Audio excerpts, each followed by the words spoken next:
Hello guys, my name is Jorge Rodriguez. I am working on the Challenge 2509, developing a temperature sensor that is running on Linux. So in the next 30 seconds, I will show you the infrastructure developed for this implementation. After reviewing the requirements in the provided document, I created a test plan where features were divided into kernel, user space, documentation, scripting, and non-functional IDs. For each, I prepared a test case for test-driven development. Then I created a GitHub project fitted from two repositories, one for infrastructure with Docker and Jenkins, and another for the driver system. Each feature issue is implemented via pull requests. When sub-issues are approved, the main requirement closes automatically. Each sub-issue can have its own pull request linked to Jenkins, which runs automated test suites. When all test cases pass, the pull request is marked ready for review and merged into the development branch. Jenkins jobs are intended for both the host and QEMU environments.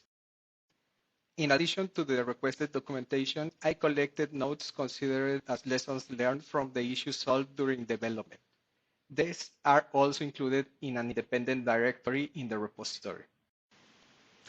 The system architecture is divided in three sections.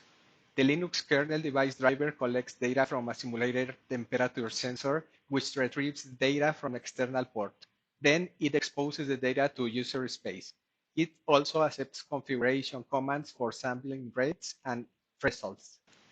Secondly, the graphical user interface displays plots, receives alerts, and allows user to configure sensor parameters through the command line interface. The GUI also activates the Octave model generator, which injects simulated.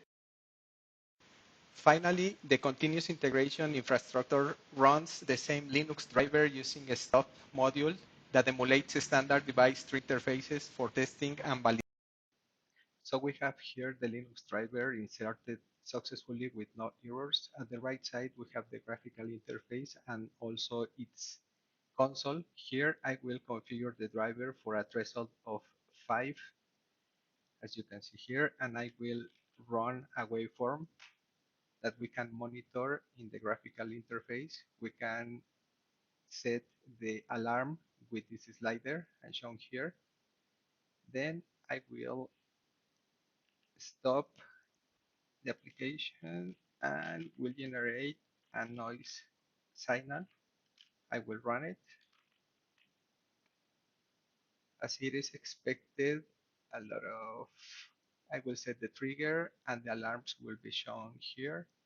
But then I want to test the alarms shown in the driver, and here we can see that it is run as expected.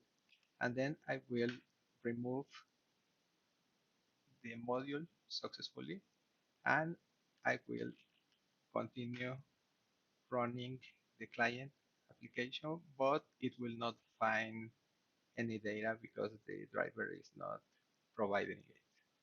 Thank you.